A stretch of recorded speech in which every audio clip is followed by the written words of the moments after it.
en Descifrando la Guerra en un directo muy especial porque hoy vamos a hablar de un país de una gran importancia para el continente africano y para el mundo, pero que al mismo tiempo es un gran desconocido y a la vez enormemente complejo, que es República Democrática del Congo, que este día 20 va a unas elecciones cargadas de tensión por toda la guerra, los grupos armados, retiradas de misiones internacionales.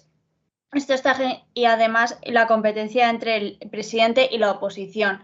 Esto genera un clima de enorme tensión y complejidad y para eso está hoy Alfonso Masoliver, corresponsal de La Razón, para contarnos la situación desde el propio terreno. Hola, ¿qué tal? Qué bien estar aquí. Hola Alfonso, buenas noches. Pues sí, como decía Andrea, hoy hacemos este directo sobre la República Democrática del Congo porque este miércoles se celebran elecciones presidenciales, legislativas y regionales en uno de los países más grandes de África y el cuarto con más población de todo el continente, y unas elecciones en las que todo apunta a que el actual presidente Tshisekedi conseguirá revalidar otro mandato como presidente de la República Democrática del Congo, pero hay diversos candidatos que pueden disputarle, como puede ser Fayulu o puede ser Mokweze, el candidato Nobel de la Paz. Muchas de las dudas sobre estos comicios están, por una parte, en si pueden ser realmente creíbles. De momento no se han... En toda la historia de la República Democrática del Congo no ha habido ninguna elecciones en las que se pueden decir que estén totalmente limpias, y además incluso hay dudas de que puedan celebrarse en el este del país por un recrudecimiento de los conflictos enquistados de hace muchos años en esta parte del país. Tenemos hoy a Alfonso, que está precisamente en Goma, en la capital de Kivu Norte, en el este del país, donde desde octubre se recrudecieron sobre todo los combates entre el ejército congoleño y el M23. Ahora parece que desde hace unos días hubo un alto el fuego, que ya nos contará mejor Alfonso, o una tregua, y él está precisamente en esta ciudad. ¿Qué nos puedes contar? ¿Cómo está la situación allí, Alfonso? Bueno, aquí en Goma, tranquilo, bien. Al final hay mucho soldado congoleño, mucha MONUSCO de la ONU y la situación aquí bien. Eso, tranquila, tensión, lógicamente, porque el M23 está muy cerca de la ciudad, sobre todo por el norte. Pero bueno, existe cierto grado de confianza en las posibilidades del gobierno y eso permite que la vida continúe, ¿no?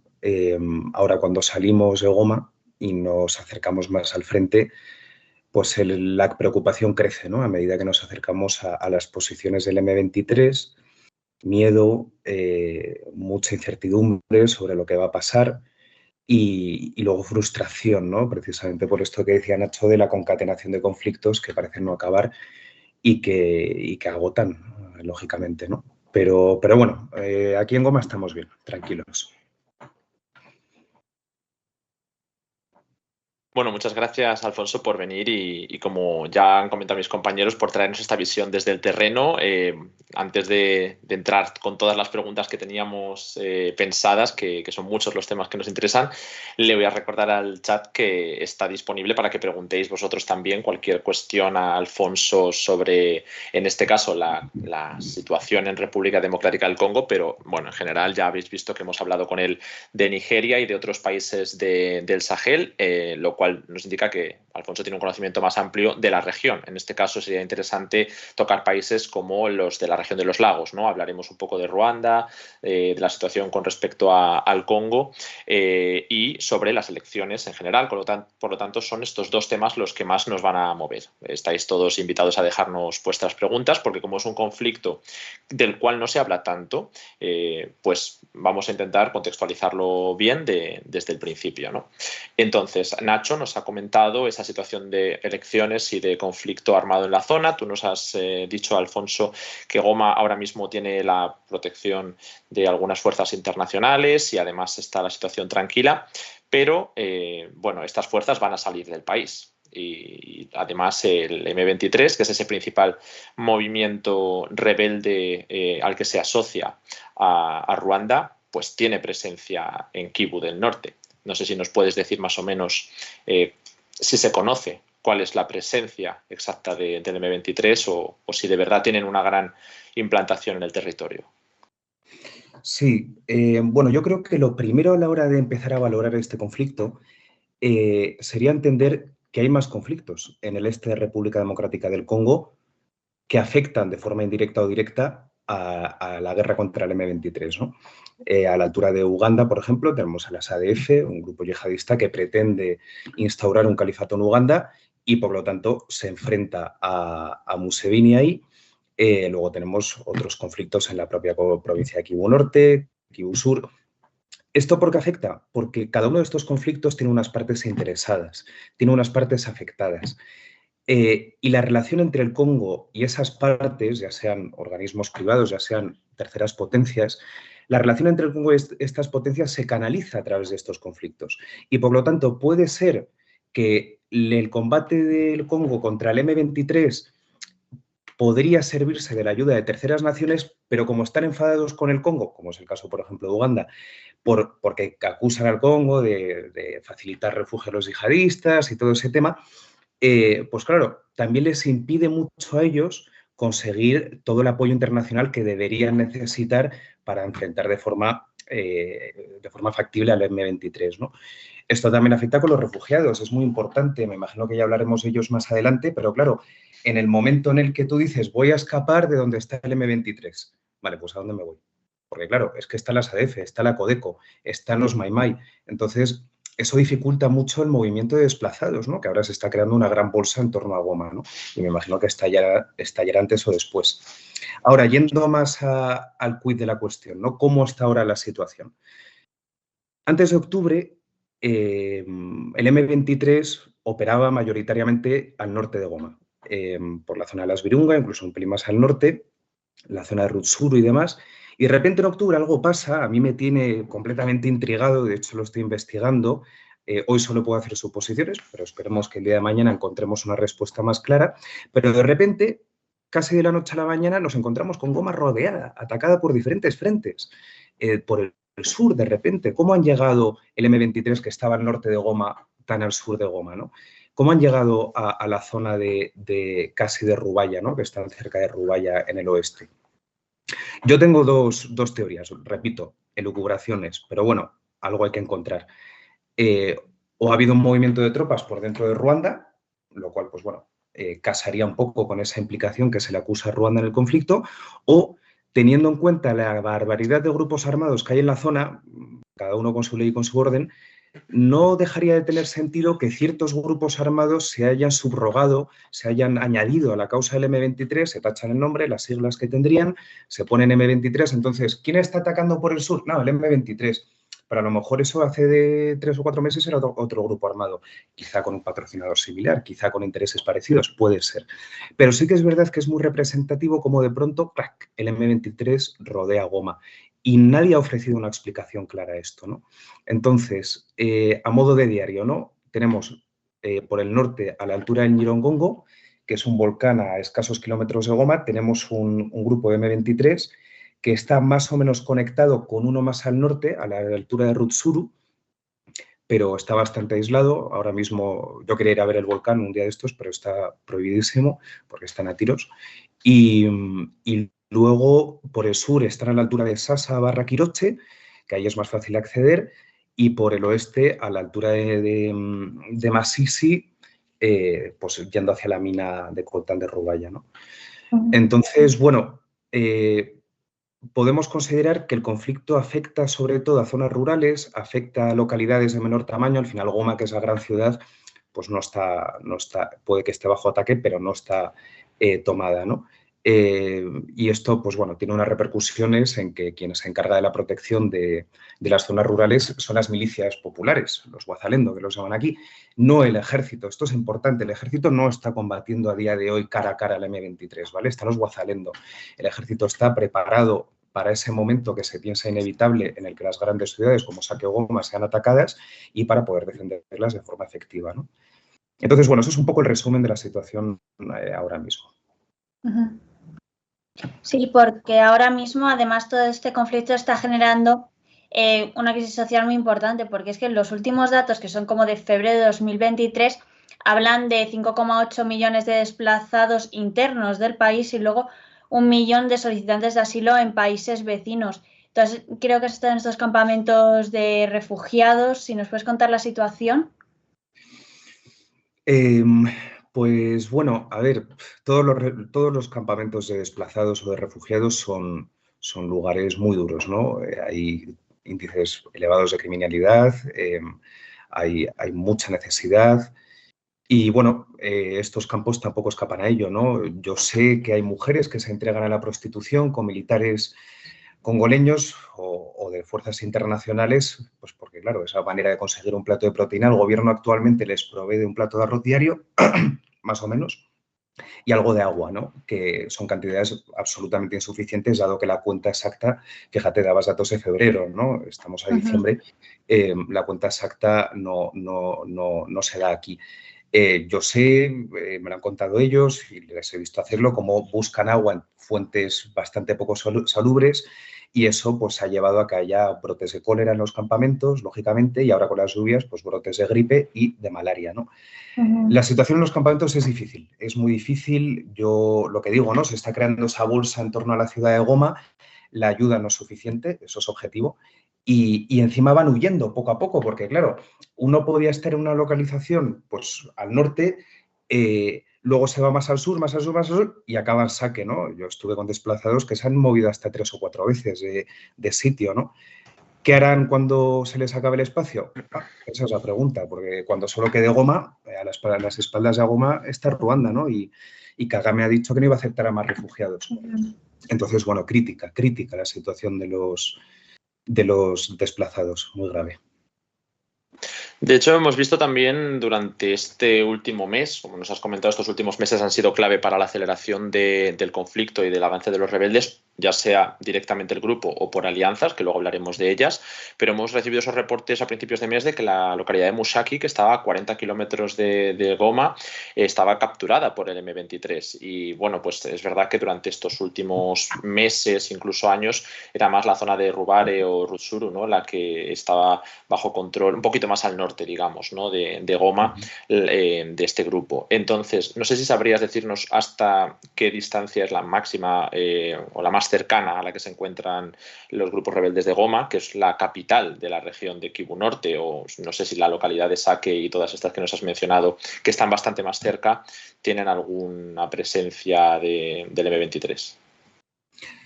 Lo más cerca que están, yo creo, bueno, creo no, sé, es Nyiragongo, que es un volcán muy famoso aquí, bueno, en toda África, y ahí es lo más cerca que está como a 20 kilómetros de la ciudad, más o menos. Teniendo en cuenta que la ciudad es descomunal y al final también hay gente viviendo en la falda del volcán, ¿no? Entonces, bueno, eso es lo más cerca que se encuentran, 20 kilómetros. Son distancias bastante relativas, porque los 20 minutos en España en carretera, tú lo haces en 10 minutos, ¿no? Sí. Aquí tardas horas. Hay barro, hay lluvia, entonces, bueno, están cerca, pero no es pues lo que hablábamos antes, ¿no? En Goma están tranquilos porque en términos relativos tampoco están tan cerca, ¿no? Preocupa más, pues ahora mismo Sake, que está como a, no sé, 30 kilómetros al oeste de Goma, y luego la mina de Rubaya por temas puramente económicos, ¿no?, y de transporte de materia prima. Y también preocupa, lógicamente, eso, el transporte de materia prima, que está siendo un problema ahora mismo.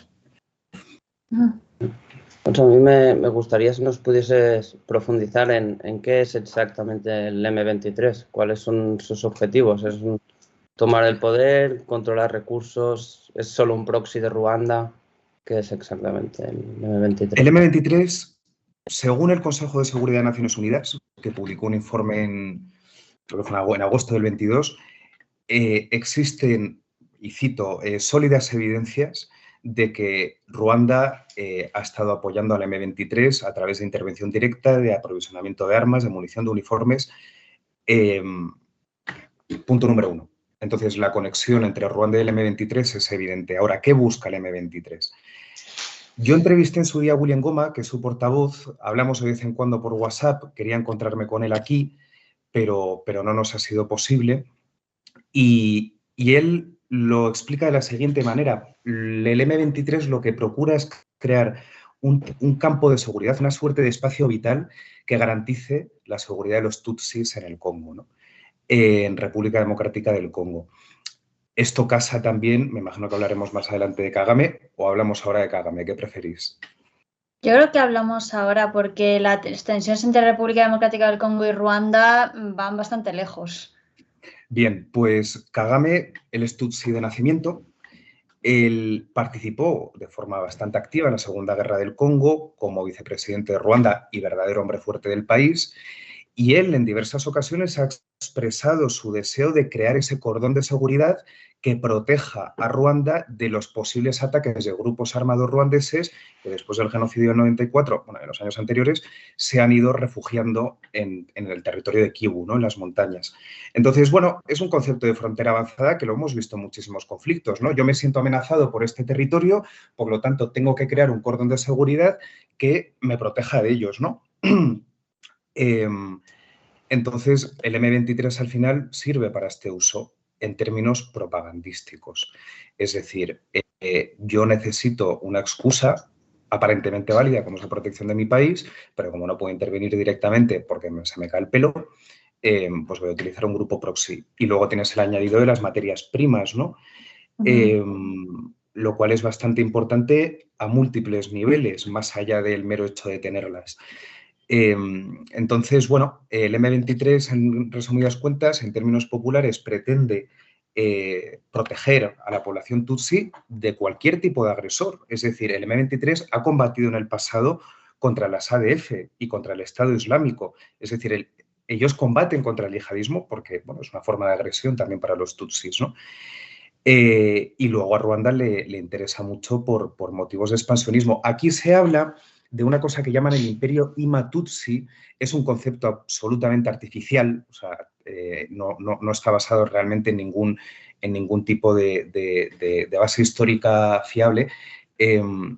Y bueno, ese imperio Ima-Tutsi, Ima es una etnia muy pequeñita, los Tutsi son otras, y técnicamente, pues bueno, es ese espacio vital que comprendería diferentes zonas de los Grandes Lagos, también comprendería Uganda y, por supuesto, la provincia de Kivu Norte, ¿no? Entonces, bueno, tenemos ahí esa mezcla de materia prima, de nacionalismo étnico y de nacionalismo puramente ruandés.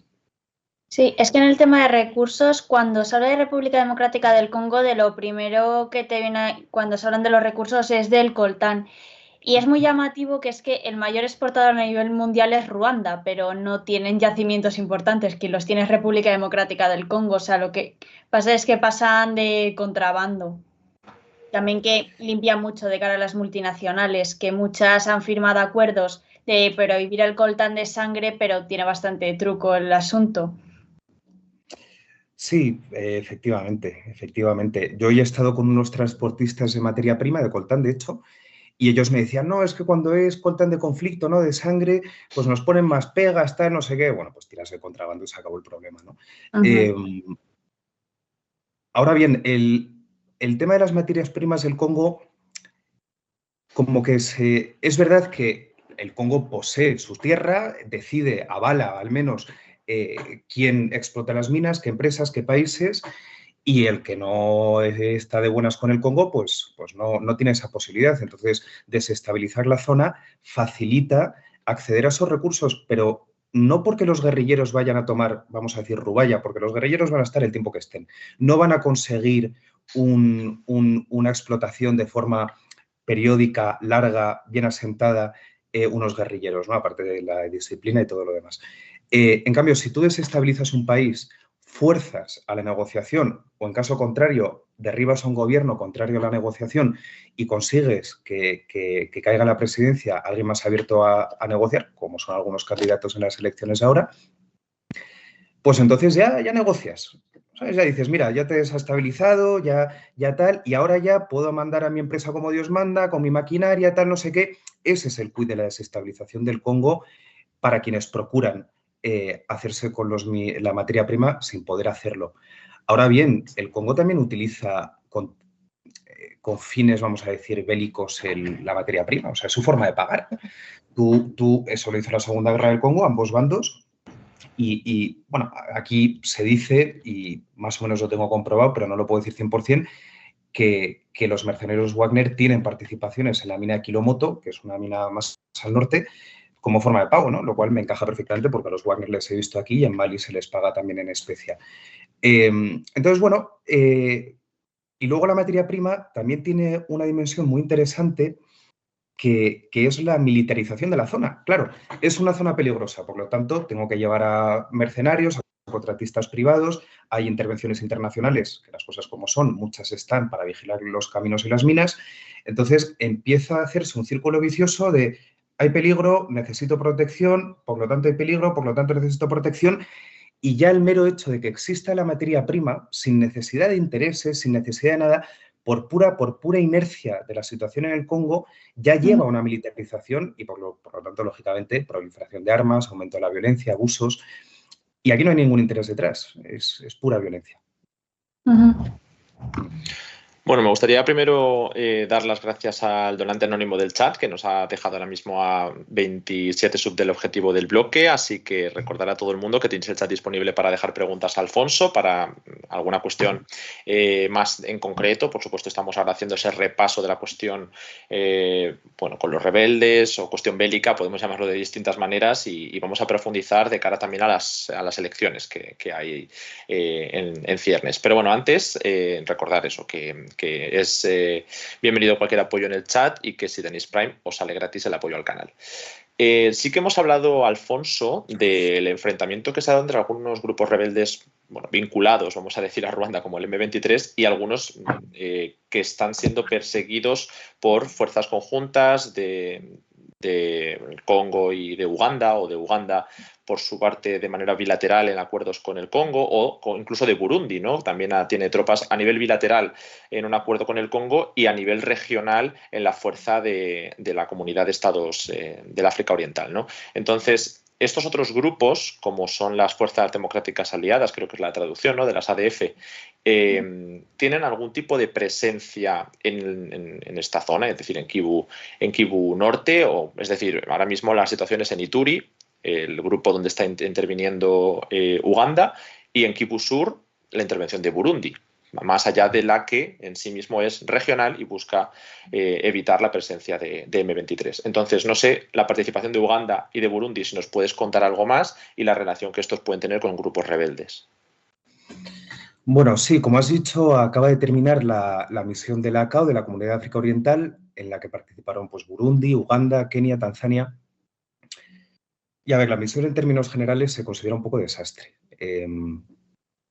Kenia básicamente se dedicó a la protección de minas y de caminos, que bueno, es algo, ¿no? Pero no contribuyó de forma activa a liquidar la situación actual. Uganda, precisamente, que siempre ha tenido una relación de amor-odio con República Democrática del Congo, fue aparentemente para ayudar, pero luego a la hora de la verdad, pues ha habido denuncias de contrabando de madera en las Virunga y los coroneles generales ugandeses, cuando abandonaban una localidad, tomaban una localidad que tenía el M23, se hacían fotos con los del M23 y los subían a Twitter, y todos muy cariñosos porque no tomaban una localidad de manos del M23 a tiros, lo negociaban, entonces se iba al M23 y venía Uganda. Pero luego Uganda se iba y volvía al M23 y tal, y toma y daca, y al final se acabó yendo Uganda, y las localidades que tomó en diciembre del año pasado y en los meses siguientes, pues han vuelto a manos del M23, y aquí paz y después gloria, ¿no? Entonces, al final, el Uganda claramente ha hecho más mal que bien.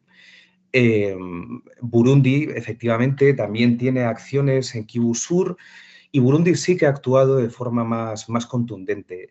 También ahora mismo tenemos un gobierno de mayoría Hutu en Burundi, y volvemos al tema del plano étnico, ¿no? Los otros son tutsis, existen esos roces tan letales. Y entonces, pues bueno, Burundi se ha implicado más, y la población local de aquí lo ha agradecido mucho. O sea, la gente está contenta con lo que ha hecho Burundi, no así con Uganda. Y yo espero, pues eso, ahora se han ido ya todos, pero yo espero que Burundi vuelva, ¿no? Ya se ha visto que la cosa con Burundi puede funcionar. Respecto a la influencia de otros grupos armados, el ADF aquí no está. O sea, pues oye, a lo mejor tiene alguna célula durmiente, nunca se sabe, pero no tiene una presencia activa. Ahora, respecto a otros grupos, es que estamos hablando de 100 y pico, unos dicen 100 y pico, otros 200, pues sí, antes hablábamos de la posibilidad de que otros grupos se hayan anexionado al M23, ¿no? Bueno, siempre existe esa posibilidad. Las insurgencias del sur que combaten contra Burundi, pues también tienen un factor Tutsi, pues también se pueden haber involucrado, ¿no? Pero lo que sí que es muy interesante es el nacimiento de nuevos grupos armados a raíz de este conflicto, que son ya los he mencionado antes, los milicianos Guazalendo, que básicamente son grupos locales que, para entenderlos bien, no es que sea un grupo local que se mueva arriba y abajo combatiendo contra el M23, sino que cada localidad organiza su defensa y ahí se quedan, ¿no? Yo soy de Vallecas, pues yo defiendo Vallecas, punto. ¿Qué pasa con estos grupos? Que, bueno, se prevé un problema a largo plazo, lógicamente, porque, claro, cuando tienes grupos armados siempre pueden ocurrir follones después de acabar la guerra. Y el gobierno, bueno, pretende, una de las promesas de Tshisekedi en las elecciones es reorganizar al ejército y crear una especie de fuerza de reserva, ¿no?, que integre a estos milicianos, pero a día de hoy la verdad es que ellos están llevando la batuta, ¿no? Bueno, la batuta la lleva el gobierno, ellos ejecutan. Y ejecutan muy, muy mal armados y absolutamente solos, ¿no? Con machetes, con kalashnikovs robadas de los cadáveres y entonces, bueno, tenemos esos nuevos grupos armados que ahora mismo apoyan al gobierno, pero bueno, a ver lo que pasa dentro de 3 años cuando acabe la guerra o dentro de 2, ¿no? ¿Qué van a hacer? Pues bueno, eso lo veremos, depende de cómo se sientan de reconocidos por el gobierno, claro. Sí, y luego en todo este marco de conflicto también hay que destacar la salida de la MONUSCO del país. O sea, ¿cómo interpretas esa salida o si podría darse un relevo de actores? Yo creo que la MONUSCO no se va a ir. Yo creo que la van a reorganizar, a lo mejor la reducen, ya encontrarán la manera de pues bueno, de renovarse, ¿no?, por así decirlo, después de más de 20 años. Pero yo creo que no se van a ir, porque técnicamente se tienen que empezar a ir ahora en diciembre y Tshisekedi les ha pedido ayuda para repartir las urnas y para organizar las elecciones. Entonces dices, pues se supone que me iba, pero estoy casi haciendo más que nunca, ¿no? En Quiroche, de hecho, quieren hacer una base. Si te vas a ir, ¿por qué quieres hacer una base en Quiroche? No tiene mucho sentido. Y luego yo estaba bastante con la ONU, la verdad, están siendo muy amables conmigo, porque claro, les tienen que hacer la difusión de su programa, pero yo cuando voy a la base lo que veo es a gente llegar, no a gente irse, ¿no? Entonces, bueno, oye, que luego se va, ¿no? Pero vamos a ver qué pasa después de las elecciones, vamos a ver hasta qué punto ese arrebato que tuvo Tshisekedi cuando pidió que se fueran no fue una estratagema electoral. Vamos a ver lo que pasa luego, ¿no? Porque también nosotros sabemos que la ONU hace cosas mal. Aquí, bueno, luego hablamos de hasta qué punto combate contra el M23, pero aquí hace poco en ese sentido, ¿no? Pero sí que sirve como camino, como ruta para la ayuda humanitaria. Lo hemos visto en Sudán, en Geneina, cuando la ONU se va y tienes las masacres, ¿cómo accedes? No puedes, no tienes medios, la ONU es la que mejores medios tiene. Entonces, sí que creo que es importante, pese a que hay cosas de la ONU que no comparto, que esté en el territorio porque van a permitir, pues bueno, gestionar una serie de cosas que claramente el gobierno congoleño no es capaz de hacer, ¿no? En cuanto a su capacidad ofensiva, esto es muy interesante. El grueso de la misión de la MONUSCO son soldados bangladesíes, son marroquíes, son indios, que no están ahí para morir. Los gobiernos que mandan a esos soldados no están dispuestos a decir a sus electores de vuelta en casa, oye, que se acaban de morir 20 tíos en el Congo, ¿por qué? Bueno, no sé, misión de la ONU, tal. En términos electorales es malo, lo hemos visto en Estados Unidos, lo hemos visto en España con la guerra de Irak. No vende muy bien participar en guerras a tomar de casa, ¿no? Entonces, estos soldados no están ahí para luchar, no están ahí para morir, están ahí pues, para vigilar, para asegurar, para hacer presencia, etc, etc. Ahora, ¿cuál es la fuerza ofensiva realmente de la MONUSCO? Pues bien, es una fuerza no muy grande, compuesta exclusivamente por países de África Austral. ¿Por qué? Bueno, porque África Austral tiene un gran interés, bueno, la Comunidad de Desarrollo de África Austral tiene un gran interés por atraer hacia sí a República Democrática del Congo. Sabemos que el Congo participa en diferentes organizaciones regionales, pero siempre ha tirado más hacia la de África Oriental, ¿no? Entonces, aquí hay una oportunidad. Entonces, precisamente, soldados de África Austral son los únicos que participan en acciones ofensivas, y cuando hablamos de posibles intervenciones nuevas, ya lo tenemos claro, que es República Democrática del Congo, que si no hay intervenciones es como preguntar si va a llover mañana. Va a ocurrir seguro. Que se sepa ahora mismo, en mayo se firmó, precisamente con la Comunidad de Desarrollo de África Austral, se firmó un convenio para que cuando salieran las tropas de la CAO entraran tropas de esta organización. Todavía no ha ocurrido, pero técnicamente ocurrirá. Y yo creo que serán mucho más activos, precisamente por ese interés que tienen, ¿no? Pero bueno, volviendo a la MONUSCO, también querría decir que nosotros desde Europa le damos mucha importancia a los abusos sexuales, las redes de proxenetismo que han ido creando los cascos azules, lo cual es una verdadera desgracia, pero entre la población local, lamentablemente acostumbrados a todo tipo de violaciones, más que indignación por eso, que esa indignación se reduce a los afectados y zonas más afectadas, pero aquí en Sac, en Goma, Quiroche, tal, aquí lo que pasa es que no entienden por qué no luchan, no entienden por qué no combaten. Se supone que están aquí, ven las armas, dicen, tienes una Kalashnikov, ¿por qué no luchas? ¿No?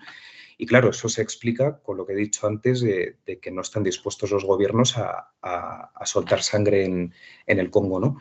Pero lo que existe es eso, y luego se van creando rumores a raíz de ese descontento, ¿no? Que si Naciones Unidas financia el M23, que si nos roban los minerales, que si sirven de puente para los aviones que van a Kigali, bueno, que eso, bueno, yo no me lo quiero creer. Pero bueno, eso es un poco la situación de la ONU ahora mismo, ¿no? En el país. Sobre la situación regional, justo has tocado un tema que te quería preguntar, que era el de la Organización de Desarrollo del África Austral, ¿no? Se supone que sí, se había dicho que iba a haber una intervención de este bloque del sur de África en el Congo cuando salieran las tropas de África Oriental, a las que se supone que se les está echando, se les está expulsando de alguna manera. Se dijo que fuera la MONUSCO y fuera África Austral, pero después, con el tema de las elecciones y viendo que la Unión Europea tampoco ha mantenido su misión bueno, de monitoreo, pues se ha pedido ayuda a la MONUSCO y bueno, pues finalmente parece que la que permanece es esta, ¿no? La cuestión es que también ha habido acuerdos bilaterales, además de la cuestión regional con África Austral. He mencionado el caso de Uganda y de Burundi, pero además del caso de África Austral, se supone que también hubo un anuncio de tropas de Angola hace al menos un año ya, y creo que todavía no ha habido ningún desarrollo en ese sentido. No sé si se ha acabado enmarcando dentro de lo que va a ser la operación de la Organización de Desarrollo del África Austral, o si hay alguna otra noticia que tú tengas. A ver, lo de Angola, efectivamente, se dijo y ahí se quedó. Tenemos que acordarnos de que este conflicto al final es una consecuencia lejana de la Segunda Guerra del Congo, ¿no? En la que Angola participó para combatir a la UNITA, ¿no? Que se refugiaba en el oeste del Congo. Siempre ha habido interés por parte de Angola de meter mano en el Congo. Yo creo que antes o después les podríamos tener, pero con Tshisekedi lo veo difícil. No le veo muy predispuesto a aceptar a los congoleños después del follón de la Segunda Guerra del Congo. Pero bueno, veremos. Pero sí, como tú dices, ahora mismo ahí se ha quedado. Luego, con respecto a la violencia que has comentado que sufría la población civil, que nos comentaba antes Nacho sobre el Premio Nobel de la Paz, Denis Mukwege, que tiene iniciativas con respecto a esto. Si nos puedes comentar un poco, Nacho. ¿Sobre Mukwege? Sí. Bueno, Mukwege fue el ganador del Premio Nobel de la Paz, debe hacer 3 años, más o menos, por su trabajo como ginecólogo, sobre todo en víctimas de violencia sexual en el este del país, y que este año ha decidido presentarse a las elecciones, precisamente centrando parte de su discurso en que los que han creado estos conflictos pues puedan sentarse ante un tribunal, puedan ser juzgados. Bueno, los informes que ya se han ido publicando durante todos estos años que sirvan para algo, pero no sé, Alfonso, ¿qué posibilidades crees que tiene de prosperar una iniciativa de este estilo? ¿Se pueden llegar a ser juzgados perpetradores de estos crímenes. A ver, Mukwege es un buen hombre, ¿no? Eso parece. Premio Nobel, ha ayudado a las víctimas de abusos durante los conflictos previos, pero esta iniciativa, a ver, ¿qué va a hacer? ¿Meter en la cárcel a la mitad de la política congoleña? ¿A la mitad del ejército? Porque el ejército congoleño ahora mismo está formado por un gran número de antiguos rebeldes que fueron integrados en conflictos previos, como en las negociaciones de paz, fueron integrados en el ejército congoleño, ¿no? Entonces, hombre, la iniciativa per se es buena, pero la ejecución es peligrosa, ¿no? Cuando hablamos de depurar responsabilidades, eso es una operación quirúrgica. Vas a tener que cortar y abrir heridas y eso se te puede ir mucho de mano, ¿no? Ahora mismo estamos en un conflicto, a lo mejor es bueno acabar primero el conflicto, antes de ponerte a meter en la cárcel a gente de conflictos previos, que a lo mejor de repente te montan otra rebelión, que en el Congo no es tan difícil, ¿no? Entonces, bueno, él es un candidato muy sano en cierta medida, pero lo que me dice aquí la gente es buen médico, pero no necesariamente buen político. Y la gente lo que busca es un buen político. Ellos lo tienen muy claro aquí en el Congo, necesitan buen gobierno, necesitan buen gobierno.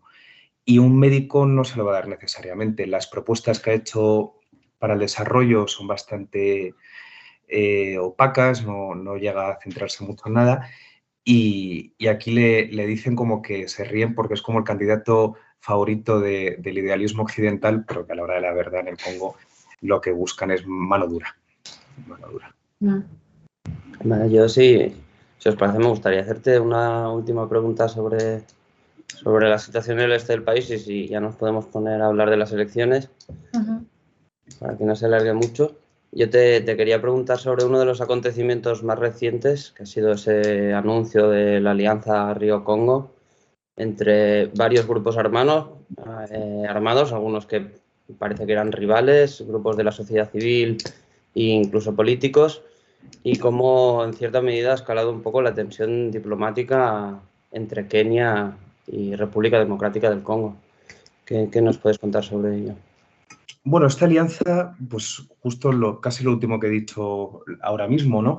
En el Congo es muy fácil montar una rebelión, en el Congo hay muchos grupos armados, entonces tiene sentido que de vez en cuando, oye, pues se unan, encuentren intereses comunes y busquen sus propias soluciones. Ahora, ¿hasta qué punto esto? Es que si nos ponemos a contar en África la cantidad de veces que los grupos armados se han juntado y se han vuelto a desjuntar, pero efectivamente tú decías con mucho acierto esa tensión diplomática con Kenia, ¿no? Si bien yo creo que este grupo del Río Congo no, la gente aquí no es tonta, no van a empezar a apoyar a grupos armados a tutiplén, ¿no?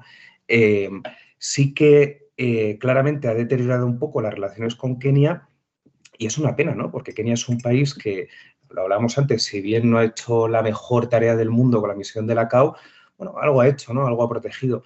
Y Kenia, bueno, pues es un país con el que llevarte bien es muy útil, ¿no? Es verdad que Ruto cabalga entre China, a la cual repudiaba durante las elecciones, pero ahora ya no tanto, y Occidente, mientras que el Congo está tirando más hacia Oriente. Pero bueno, yo creo que no es bueno hacerse enemigos y sobre todo que a este hombre, a Ruto, le ha caído el marrón encima. O sea, que se haya formado este grupo en su país no significa necesariamente que él esté involucrado, ni mucho menos, ¿no? Pero bueno, vamos a ver. Bueno, aprovechando que vamos a empezar a hablar de la cuestión electoral y que así también presentamos a los principales candidatos, hasta este momento ya hemos hablado un poco de Tshisekedi y creo que será importante volver a hablar de él, que es el presidente actual, y Denis Mukwege, que es el médico, ¿no?, del que habéis hablado. Bueno, pues hay otros dos candidatos importantes. Hemos visto principalmente a Moise Katumbi y a Martín Fayulu. Nos han preguntado en el chat, ya te dejo así unos cuantos temas y ya pues los vamos enlazando con esta cuestión sobre si hay algún perfil de cara a las elecciones que se acerque más al bloque oriental, como nos decías, en el Congo, ¿no? Sobre China, Rusia, con qué países pueden tener buenas relaciones o intereses estos candidatos, o alguno que convenza más a Europa, que entiendo que estamos hablando más de Mukwege, que es el que has mencionado antes. Y también nos han preguntado sobre si existe, digo yo, la posibilidad, más que eso, si se contempla a nivel del Congo una posible expansión de la presencia rusa, dado la cuestión de República Centroafricana tan cerca, ¿no? Pero bueno, creo que es una dinámica distinta, pero si nos quieres ampliar cualquiera de estas opciones, ¿no? Sobre los candidatos y sus tendencias y sus estrategias exteriores de cara también a la seguridad. Sí, espera un momento que voy a poner a cargar el móvil porque no tenía wifi y lo tengo aquí. Casi no me voy a No te preocupes. Pues nada, entonces mientras hemos leído estas preguntas, os recuerdo que podéis seguir dejándonos más preguntas en el chat. Intentaré enlazarlas de manera que tenga sentido con el tema que vamos tocando, pero os damos las gracias por las que nos habéis dejado y os recordamos que estamos ahora mismo a 27 sub del objetivo de Twitch. Así que cualquier tipo de apoyo para el canal nos facilitáis que podamos traer invitados desde el terreno como Alfonso y que no es la primera vez. Pues gracias a Village, por ejemplo, que acaba de hacer una nueva sub por 29 meses. Alfonso, estamos ya contigo. Estamos. Bueno, preguntaban lo primero por ese perfil que tire más hacia Oriente o más hacia Occidente, ¿no? Sí. A ver, el Congo tiene el recuerdo vivo de Lumumba, ¿no? Lumumba, recordamos, socialista, más amigo de la Unión Soviética, asesinado, bueno, hecho por la CIA y por Bélgica. Y eso ha influido desde entonces bastante, quitando la era primera de Mobutu, ¿no? Ha influido bastante en la política exterior congoleña, ¿no? Al congoleño le gusta colaborar con naciones de Oriente, ¿no? O con naciones ajenas a Occidente, ¿no? También que es un país que fue el más castigado por el colonialismo, tampoco se le puede recriminar, ¿no? Actualmente, bueno, pues si se queda al final, hombre inteligente, criatura política por naturaleza, sabe lo que vende, sabe lo que no, y ahora se ha plantado con Francia, que es un aliado bastante tradicional, entre comillas, en las últimas décadas del Congo, de los pocos de Occidente con los que aguantaba, y bueno, les petó una serie de cosas hace poco, ¿no? Que ya no somos como niños, ya no tienes que decirnos lo que tenemos que hacer, bla, bla, y a cambio, pues bueno, países socios en la era Tshisekedi, tenemos a China, que ya venía de antes, lógicamente, de Kabila y demás, pero bueno, en relaciones afianzadas. Tenemos a Emiratos Árabes Unidos, país muy, muy, muy interesante. Yo siempre doy la tabarra con Emiratos Árabes Unidos porque literalmente se está haciendo con un gran pedazo de África, no se habla mucho, y en el Congo también, es más. O sea, la mayoría del oro que sale de Kigali, de Ruanda, oro congoleño, acaba en Emiratos Árabes Unidos, ¿no? La mayoría, cuando digo la mayoría, digo todo. Y luego, por supuesto, tienen monopolio de diamantes desde hace muy poquito, en República Democrática del Congo, desde septiembre o desde verano, más o menos. Y bueno, ahí tenemos nuevos actores muy interesantes. Y en el tema Rusia, que es el que más llama la atención, técnicamente los mercenarios que hay aquí, de hecho, están pagados por Emiratos Árabes Unidos para proteger caminos y minas. No son militares rusos. De hecho, yo les he visto, algunos llevan el uniforme de campaña ruso, tan característico, pero parche arrancado. Y obviamente hablan ruso, ¿no? Pero parche arrancado, ¿no? Entonces, bueno, y no están empotrados, vamos a decir, con el ejército congoleño, ¿vale? No están actuando juntos. A veces van en alguna misión juntos, lógicamente, o yo les he visto, vamos, salir de localidades con blancos de servidores de ametralladora, pero con congoleños también en la pick-up. Pero Rusia ahora mismo en el Congo no tiene una influencia que se diga seria, ¿no? Como puede ocurrir cada vez más en Guinea Ecuatorial, ¿no? Hablamos de la zona, o ya más arriba en el Sahel, ¿no? Pero bueno, todo es abrir la puerta. Ya tienes a mercenarios rusos muy vinculados con la propia Rusia, sobre todo tras la muerte de Prigozhin. Bueno, ya empiezas a crear tus campañitas de información. Joder, mira qué buenos son los rusos, que están aquí, joder, sus soldados protegiendo carreteras. No, son mercenarios, bueno, son rusos, ¿no? Pues ya está. Y bueno, yo creo que Rusia en los próximos años, si sigue Tshisekedi, pues puede conseguir avances, ¿no? y Emiratos Árabes Unidos, repito, sin ninguna duda. Ahora, candidatos más occidentales. Bueno, Mukwege es como muy bonito, ¿no? Pero yo creo que el que más interesa es Katumbi, Moise Katumbi. Katumbi es un tío interesantísimo, nombrado personalidad africana en 2015 por Zena Frick, exgobernador de Katanga, entre creo que 2007 y 2015, por ahí. Bueno, dueño de minas, del equipo de fútbol de Lumumbasi, un tío que se gasta verdaderos dinerales, lo leí hace no mucho, $40.000 al mes en una firma de lobby en Estados Unidos para establecer relaciones con Joe Biden, con su administración, para hablar con el Congreso estadounidense, think tanks, grupos mediáticos. Es decir, existe una conexión muy fuerte entre Katumbi y Occidente, sobre todo con Estados Unidos. Recordemos, provincia de Katanga históricamente muy vinculada a Estados Unidos en diferentes conflictos en el Congo, donde el socialismo pues, predominaba más en otras zonas, ¿no? Entonces, si yo tuviese que apostar por un candidato que sea más afín y más útil, sobre todo, porque a lo mejor el médico Mukwege a lo mejor es más bonito, ¿no? Pero a la hora de querer lo que se quiere aquí en el Congo, que se quiere la pasta, que se quiere el control, que se quiere el poder y dar por saco, el que más puede ayudar es Katumbi, ¿no? A Occidente. Pero bueno, veremos. Es el rival más fuerte de Katumbi. De hecho, su padre es un griego judío y su madre técnicamente es congoleña. Pero la campaña de Tshisekedi se basa en que él no es congoleño, en que él en realidad nació en Zambia. Y de hecho yo estuve el otro día en una rueda de prensa que dio aquí en Goma el portavoz de gobierno y él decía, no, fue el propio Tshisekedi el que le dio el pasaporte congoleño. Que sea verdad o que sea mentira, eso pues yo no lo sé, ¿no? Pero sí que es verdad que eso ha generado violencia electoral y esa idea de que llaman de la congolité, que se supone que es pues, bueno, la pureza de sangre congoleña, es una cosa un poco curiosa y que técnicamente no cumple Katumbi. Y eso es un poco el arma con el que le ataca Tshisekedi porque realmente es su rival más serio y más fuerte, ¿no? Y al final esa congolité de la que hablan, que en un aspecto superficial es pues, esa pureza de sangre, ese racismo extraño, en realidad de fondo no es más que el temor de la población congoleña a caer en manos de un gobernante que se convierta en un servidor del neocolonialismo, que es precisamente el gran espanto para el Congo, ¿no? Como venimos hablando. Entonces, no es que les importe que su padre fuera griego o no, lo que les importa de verdad es pues, bueno, la política que tomaría el Congo bajo su mandato, ¿no? Quería aprovechar para dar las gracias ahora a Glory, que acaba de dejar una sub con Prime que nos acerca un poquito más a ese objetivo del día, de 26, y a todos por las preguntas que nos habéis hecho. Si hay que repreguntar algo, nos lo decís. Creo que sí que ha contestado a lo de la cercanía de los distintos candidatos y sí que la estrategia de seguridad quizá podemos profundizar un poquito más en ello, sobre, por ejemplo, las últimas declaraciones que hemos visto de Tshisekedi, de incluso lanzar una advertencia directa a Paul Kagame, ¿no? De que es, pues lo comparó con Hitler y además habló de llegar a Kigali y de lanzar una guerra y pedir a las cámaras la aprobación para la guerra con Ruanda.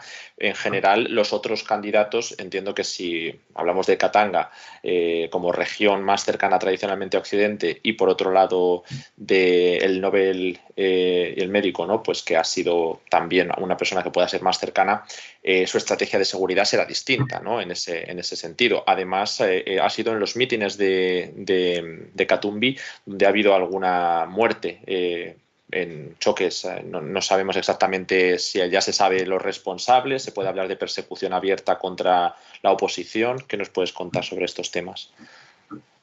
Bueno, sobre lo último, tensión electoral, violencia, al final el Congo es un país muy nacionalista, ¿no? Entonces, cuando integras ese factor de el candidato no es un verdadero congoleño, son traidores, es una fuerza extranjera, pues quienes les apoyan son su continuación y por lo tanto, pues se llevan a cabo actos de violencia electoral. Persecución, no, tampoco. El Congo es un país democrático en el sentido de que puedes dar tu opinión. No Ruanda, ¿no? Donde no puedes. Sobre las estrategias de seguridad de cada uno, bueno, pues eso es una cuestión muy interesante en las elecciones, ¿no? Hay quien opina, candidatos como Mukwege, por ejemplo, que abogan por una negociación, Katumbi también, y candidatos que se muestran más firmes y más contrarios a la negociación, como Tshisekedi. Ahora bien, lo que dice Tshisekedi, lo que hace en este aspecto, sin ánimo de criticar, pero poniendo la realidad sobre la mesa, es bastante contradictorio, porque dice, no voy a negociar, amenaza, como decías ahora Alejandro, amenaza con invadir Ruanda, pero hace 2 días estaban sentados en una mesa de negociación. Hace un día se dijo que se iban a empezar a sacar elementos del M23, otra cosa es que sea verdad, de Ruanda, entonces, del Congo, perdonad. Entonces, si el interlocutor en estas negociaciones ha sido Ruanda, pues bueno, ahí están los hechos. Entonces, bueno, él ahora mismo está en campaña electoral, él tiene que crear su perfil, pero si se quiere, vuelvo a lo mismo, es un hombre muy inteligente y sabe que la guerra no se gana exclusivamente a tiros. También hace falta el Parlamento, ¿no? Hace falta hablar, hace falta negociar en una buena posición. Ahora mismo no está en esa posición, pero yo sí que considero que la estrategia electoral de Tshisekedi no casa del todo con lo que realmente está haciendo. Pero le gana votos, porque la gente de verdad quiere echar al M23 de aquí. Y al final darle concesiones es dar concesiones a Kagame y es, por lo tanto, casi una traición a la patria, ¿no? Lo más interesante, que ya no hemos comentado antes, es esa reorganización del ejército, ¿no? Meter a las milicias, crear una fuerza de reserva, tal, no sé qué. Y eso es muy interesante, eso es también un punto fuerte de la campaña de Tshisekedi y bueno, veremos en qué queda. Aún así lo tiene complicado a la hora de enfrentarse de forma efectiva al M23 por un problema muy básico, que es que no tiene armas. Tiene Kalashnikovs, tiene un par de Su-25s que dan para lo que dan y poco más. Entonces hay un embargo de armas, ¿no? Que afecta al Congo, un poco más relajado últimamente, pero que sigue igual. Lo que os hablaba antes de esos diferentes conflictos que luego acaban afectando al conflicto del M23, ¿no? Pues claro, como el Congo tiene otros conflictos en los que ha habido unas barbaridades del carajo, pues claro, eso al final le perjudica a la hora de enfrentarse de forma efectiva al M23 porque no tiene las armas que necesita. Entonces, claro, Tshisekedi es muy consciente de que si quiere ganar esta guerra, si continúa y las negociaciones no llevan a nada, que necesita armas como Dios manda, ¿no? Para combatir.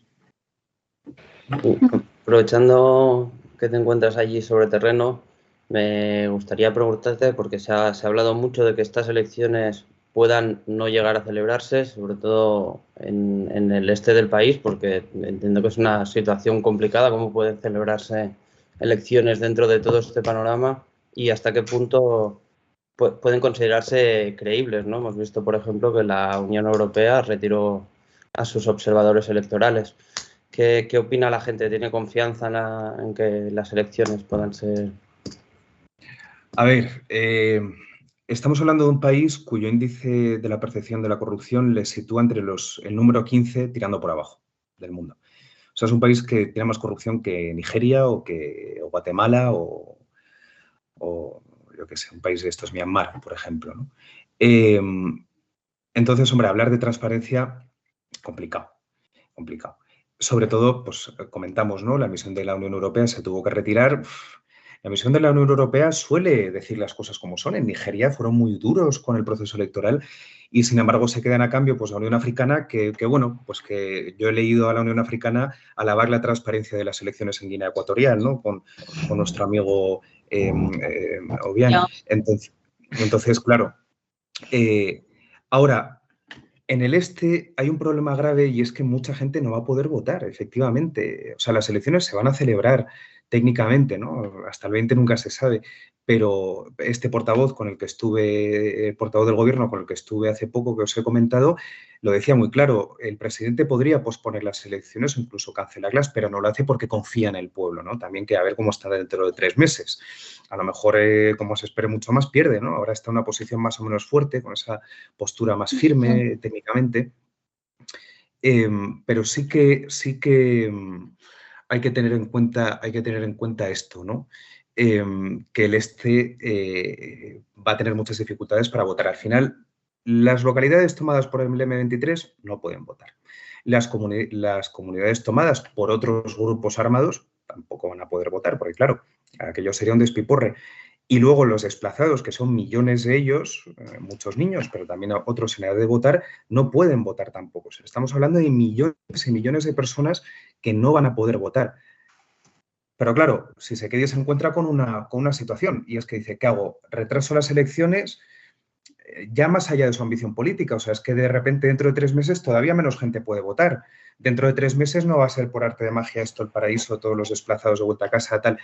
Entonces, bueno, tampoco tiene otra, ¿no? O sea, ¿a qué va a esperar, no? Lo único que puede cancelarlas es que a los sitios a los que sí que pueden llegar las urnas, pues que no haya llegado porque la ayuda de la MONUSCO no haya sido suficiente, ¿no? Pero bueno, raro me parecería. Celebrarse se van a celebrar. Ahora, la representación popular que técnicamente tendría que tener una democracia, pues al final no va a contar con gran parte de Kivu, lo cual distancia la situación política de Kivu de la de Kinshasa, porque claro, el que está en el poder de Kinshasa no lo ha elegido Kivu, lo ha elegido todo el país menos Kivu. Entonces, eso a lo mejor el día de mañana pues lleva roces, claro. Pero bueno, en Goma, por ejemplo, tienen bastante claro la gente con la que he hablado que va a apoyar a Tshisekedi, sin duda. Bueno, antes de seguir, perdonadme que vuelva otra vez a tomar la palabra, pero es que se ha desatado un tren del hype en el chat con 5 subs de Village, 5 de Pamens, tenemos 2 de Asur Nasipal y 1 de Atrot. Y me parece que ha habido otra también, pero no sé pronunciar su nombre, así que bueno, muchas gracias a todos los que nos habéis estado apoyando durante este momento. Hay unas cuantas preguntas en el chat, ahora si queréis continuamos con lo que habíamos pensado nosotros preguntarte, pero ya que se han mostrado tan participativos, pues intento enlazar las que tienen que ver con la cuestión electoral. Por ejemplo, nos hablan de temas de participación, ya que estamos hablando de la dificultad de realizar estas elecciones, qué niveles de participación se han dado en otras ocasiones, porque la situación, bueno, pues puede que también haya sido desfavorable en el pasado, que no se trate de que ahora las elecciones en Congo sean excepcionalmente difíciles de realizar, ¿no? Y también sobre si la ideología pesa, ¿no? Qué ideología se marca en los candidatos, o si es más bien temas de seguridad como los que hemos hablado, temas de inversiones y relaciones exteriores, es decir, si hay alguna diferencia en el espectro ideológico marcado. Bueno, respecto al espectro ideológico, lo que hablábamos antes, ¿no? El fantasma de Lumumba es fuerte, socialismo, y por lo tanto el socialismo tiene tirón aquí en República Democrática del Congo.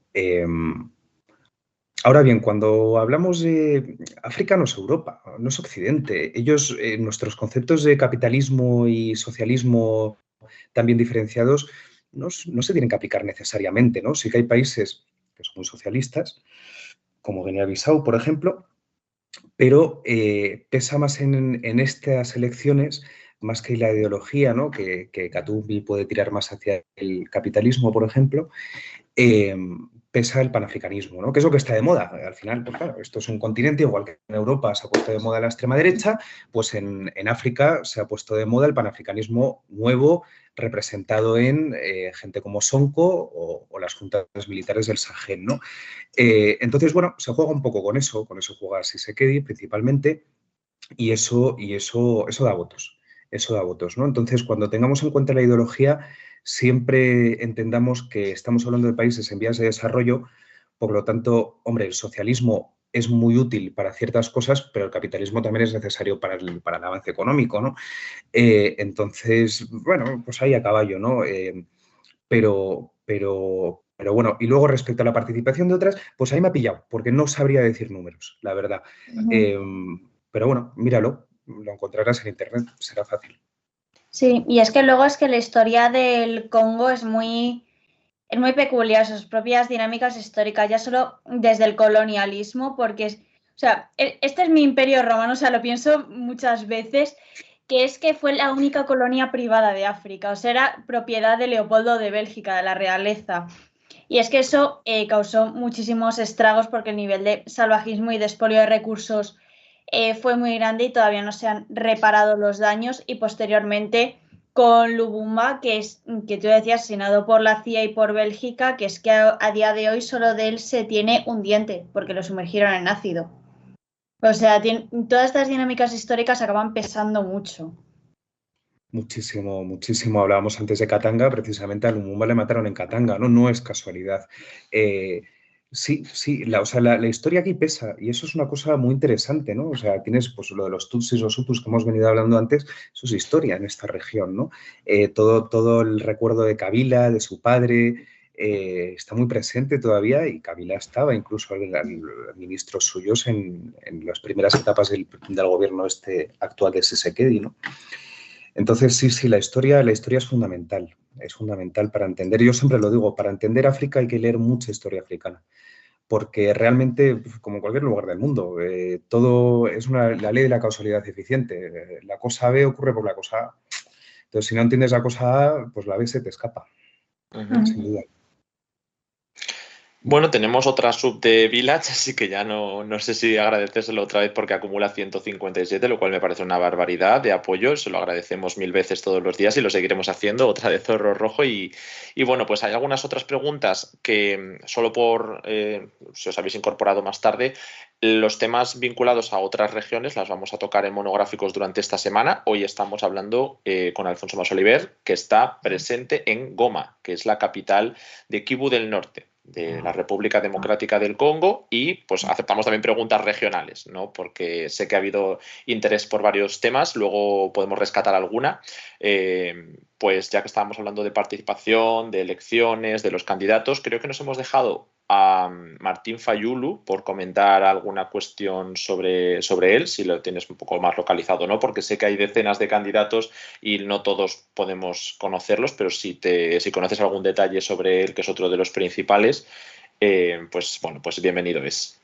Y si no, pues también el otro tema que quería tocar es cómo en estas regiones está siendo imposible registrar a algunos de los votantes, ¿no? Porque se habla de que, por ejemplo, en Rutshuru, que es esta zona que nos habías comentado al norte de Goma, donde había habido presencia del M23, no se ha podido ni registrar un 10% de los votantes para el voto, según las autoridades electorales de la República Democrática del Congo.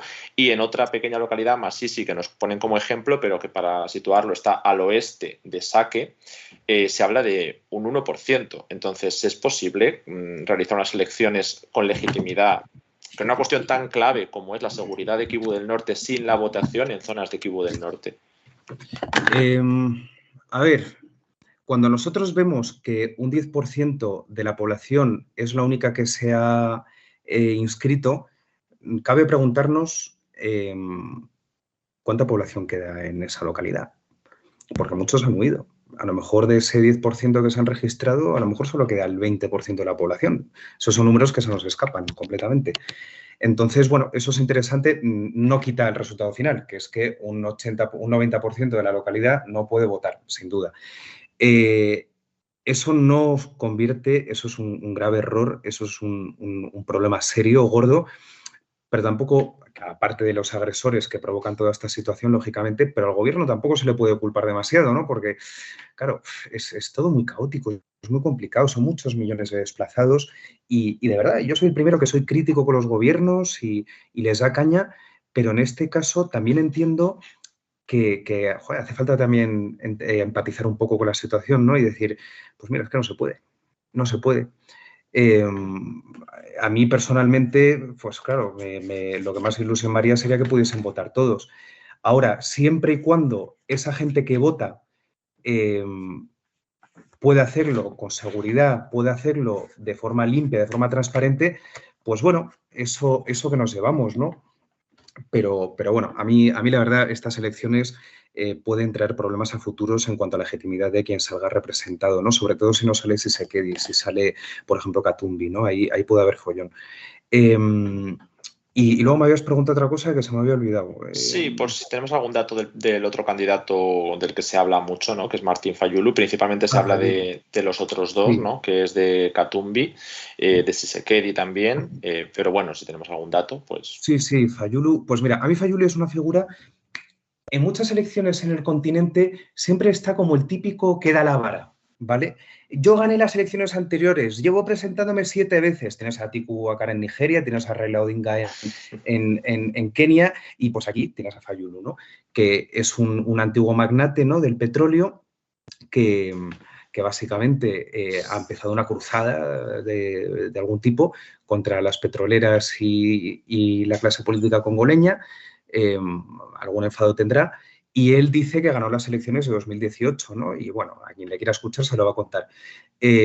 Ahora bien, todos estos candidatos tan típicos, como cualquier candidato a la UNITA en Angola, ¿no? Que son como gente que está predispuesta a perder.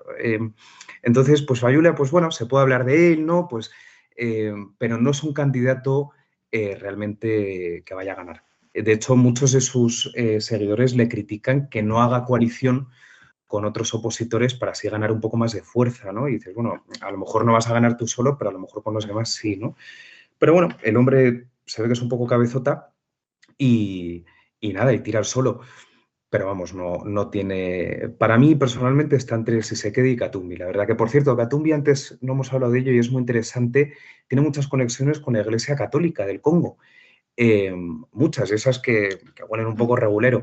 Y bueno, pues hay ese extra, ¿no? Que lo dejo. Es muy interesante también entender que la Iglesia Católica, bueno, el Papa vino hace poco, en su primer viaje a África vino aquí a República Democrática del Congo, ¿no? Y la Iglesia tiene poder aquí. Pero bueno, dicho esto, ahí me quedo. Y más allá de la seguridad, que marca mucho sin duda estas elecciones, ¿qué otros temas están centrando la campaña en la República Democrática del Congo, la economía? Sabemos que es una población muy joven. ¿De qué se habla más allá de conflictos? Bueno, aquí interesan, al final se sigue un poco el patrón de otros países en vías de desarrollo, ¿no? En el que se busca pues, una creación de infraestructura que no endeude demasiado al país. Ahí China, pues más o menos funciona, pero ya se sabe que luego le tienes que pagar y te puede salir un poco mal la jugada. La búsqueda de algunos socios, que ya hemos hablado de ellos, muy interesante, muy importante. Al final, el congoleño, igual que muchos países africanos, están viendo ahora que el comercio es global y, por lo tanto, ya no tienes por qué negociar con las viejas potencias y puedes colaborar con otros. ¿Qué se da mucha importancia también aquí? Al tema de la educación y la sanidad, sobre todo la educación. Son muy conscientes de que hace falta una educación gratuita, pública, de calidad, que actualmente pues, no se da mucho, para procurar un desarrollo real y completo del país, ¿no? Entonces se le da mucha importancia a eso, a la educación. Y al tema de la sanidad, lógicamente, ¿no? Pues aquí Mukwege juega con ventaja por poseer un hospital y por ser médico de profesión, ¿no? Y luego las relaciones también con Ruanda, que ya hemos hablado de ello, y un poco eso, o sea, esos son como claro, un desarrollo y lo que hablábamos antes, ¿no? Buena gobernanza. El congoleño quiere un buen gobernante. Y eso se habla con Tshisekedi, ¿no? Que él al final es político de profesión, su padre fue primer ministro, bueno, es un político histórico, Etienne Tshisekedi, muy conocido aquí. Y se busca eso, un tío que gobierne mano dura, y cuando hablo de mano dura no me refiero a violencia contra civiles o cosas así, ¿no? Sino ideas firmes, bien encaminadas y sin contradicciones como a lo mejor tiene Ruto en Kenia, ¿no? Que va a caballo entre unos y otros. Bueno, ya que has hablado de Tshisekedi, teníamos una pregunta que voy a enlazar con una del chat, ya que lo hemos hablado ya alguna vez, el tema del socialismo, etcétera, pero nuestros suscriptores son soberanos y nos dicen que si se puede definir a Tshisekedi como socialista. Yo te lo amplío un poquito más y te pregunto por un balance de estos 5 años de gobierno de Tshisekedi, ¿no? Un poco contextualizar cómo llega hasta aquí y qué ha hecho principalmente. En corto, sí, Tshisekedi se puede considerar como socialista.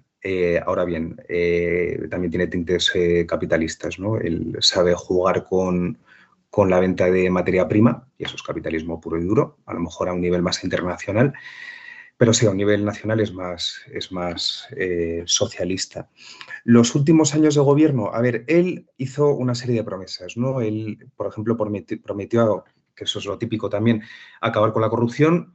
No lo ha conseguido. Él prometió también poner fin al conflicto, no lo ha conseguido.